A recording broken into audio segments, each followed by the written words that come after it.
have the right to exist, and we have the right to play, even though we are occupied.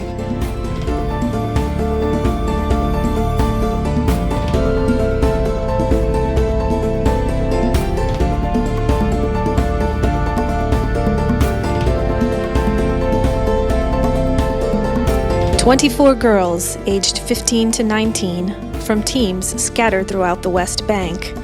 They form the female under-19 Palestinian national football team.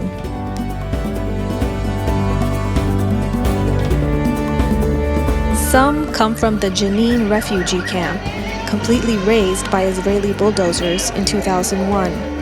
Others from the ancient city of Nablus, partially destroyed by Israel in 2002 during the second Intifada.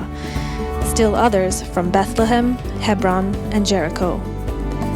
Not far from the wall that marks the border with Israel, the National Stadium lights illuminate the outskirts of Ramallah, capital of the occupied Palestinian territories. It's the seat of government buildings and also of the Kalandia refugee camp. It's here that the group trains in view of the qualifiers for the Asian tournament. Well, we practice in the national team almost every day. Just maybe 1 day or 2 days rest, and the other days in training. On the field by 8 for training. Then it's time for a quick shower and breakfast, strictly based on hummus, olives, and cucumbers, fresh cheese, and pita bread. A morning break, then meetings to motivate and train the group. Later, they prepare for evening workouts aimed at strengthening muscles.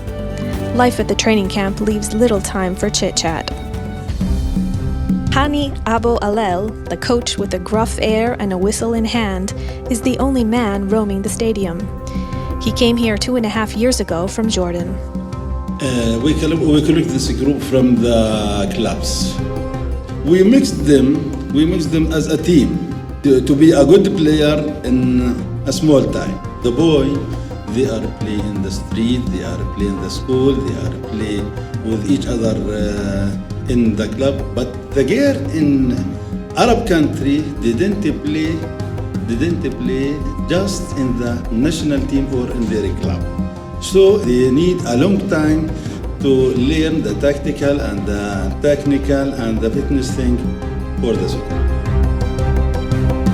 Playing football is not considered a typical women's sport, especially in the male-dominated Arab world. At first, in fact, the idea of a team of girls in shorts running down the field after a ball was not embraced by the Palestinian community. There is no difficulties from the family, but from the people around there is a lot of difficulties. They saw girls, maybe they will become like men. They cannot dress like girls, and they more like their attitude are so tough like boys. But in spite of the social conservatism, it is now a reality, and there's no large city in the West Bank without a women's football tournament. 16-year-old Hiba has been playing since she was 13. Now part of the Beit Hamar team, Hiba comes from Hebron, a city where religion is deeply felt and the occupation of Israeli settlers has been particularly difficult, characterized by settlements in the historic center. I remember the first time I've told my family about my idea in my head to play football. You know, there's some people say, no, you can't play football. Football is not for girls to play, you know, just for boys. Some players wear a veil and some do not. Some cover their legs with heavy tights even in the height of summer. Some cut their hair short. Football has become an instrument of emancipation, but for most players, it started out as just fun. Dima Youssef is 18 years old, and she's a striker for the Al-Bira team of Ramallah. She has studied abroad and comes from a wealthy family who have supported her from the outset. Well, I used to play with my brothers and like my family and everything, and outside. And then they decided to start a women's football team, so I just got in. The first game I played, 5 people of my family came and they watched it, and they were happy. They didn't expect me to be that good, you know, and it was a good memory. We lost that game, but it's okay. It was kind of sad, but at the same time, I was happy because they got to see me football is not only fun and games, it's a way to affirm civil rights in a society in which women's roles are still tied to a patriarchal family model. Women are not as allowed to do as much as men are allowed to do things. I mean, gender roles are strict concerning women. But here we are fighting for our right. We're all the same. The Palestinian territories lack facilities and opportunities. The chance of pursuing a career in sports is very slim. A true challenge, not only to football, economic difficulties are a major obstacle to the growth of the team. The lack of funds, and therefore a proper playing field, uniforms, or a means of transport. In addition, there are difficulties related to the state of the occupation, now in its 45th year. In sports, as in all other aspects of public and private life of the Palestinians, the Israeli military occupation leaves its mark. If all the links with Gaza are down, even moving around becomes difficult in the West Bank, dotted with checkpoints that Palestinians must pass through to be identified several times a day. It's a real humiliation that penalizes them on a practical level, slowing movement and creating daily difficulties. Needing to train, then, can become a major problem.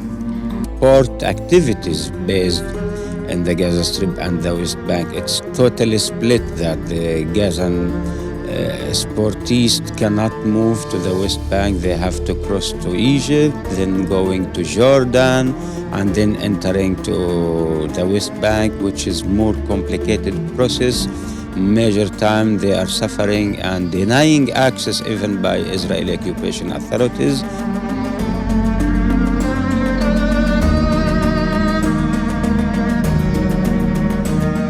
It was planned tens of times to have competitions, sport competitions, football matches between teams from the West Bank and Gaza Strip, and that was totally cancelled because Israeli occupation forces denied access to Gaza Strip or to the West Bank from both sides. Despite the delays and social and political obstacles, this work is bearing fruit, and in a few years has allowed an unprecedented leap forward in Palestinian women's soccer. From Gaza to the West Bank, there are more than 350 professional players, 6 professional teams at the national level, 3 national teams, the senior national team, the Olympic team, and the under-19. This is a table compared between 2 teams, 2 best teams in Palestine, Diyar Betlemme and Syriat Ramallah. They have many differences between these 2 teams and other teams. Other teams are now in beginning, but these teams have many experience. The idea of creating a women's soccer team was born thanks to Samar Araj, now 46 years old, the president of the University Sports Federation in the West Bank. In 2003, he thought of bringing together girls from the university and from schools in the area of Bethlehem. Now, everything is easier thanks to the work of the Palestinian Football Association. Ayat is part of the women's department, dedicated to fighting the restrictions that girls often face. In her sneakers and veil, Ayat is proud of her look. She has a husband and 2 children, but she was one of the spearheads of the Palestinian National Club when women playing football were considered true pioneers. I remember the first year I played, my family, he's shocked because this is impossible for girls. I know the football for boys just. So I think so we are changed, every minds in people here.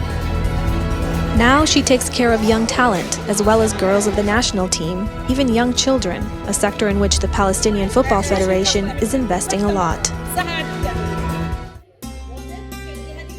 This is Anne, a coach specializing in team building. Besides technical and muscle training, the girls must also learn theory, consisting of reflection, discussion, and exercises to develop team spirit and determination. Today we are as a Right to Play organization, and we have this cooperation with the association. We start to give a session with 2 days with girls about communication and team building, and they help they increase their skills to be more empowered and life skills, communicate, understand, and play as a team. not just in the playground. Through team building exercises, this group of girls becomes a real family. You kind of just want to stay alone and everything, but now, like, everybody knows each other and we're much better friends. Like, I know a lot of people now, and it's much better now. We're more like family now.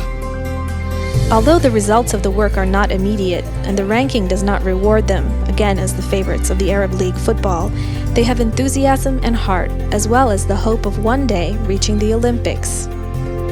Playing, they say, as a way to redeem the image of their land. Yes, it is a way of fighting.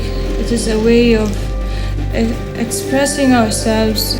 We have the oppressor and we're oppressed, but we have the spirit to fight, to play, to be ourselves. Anything we are doing as a Palestinian, it's just to increase that we are still here and doing something through sport or education or anything. That's our kind, just to say that there is a Palestine and there is people here, they can work and play and educate and be something important in the future. Yeah, it's an honor for me to play for my country, Palestine, and I really want to be a very good player, just to show all the world that Palestine could give the world very good players, women players. You know what? Yeah, really, it's an honor for me to play for the Palestinian team.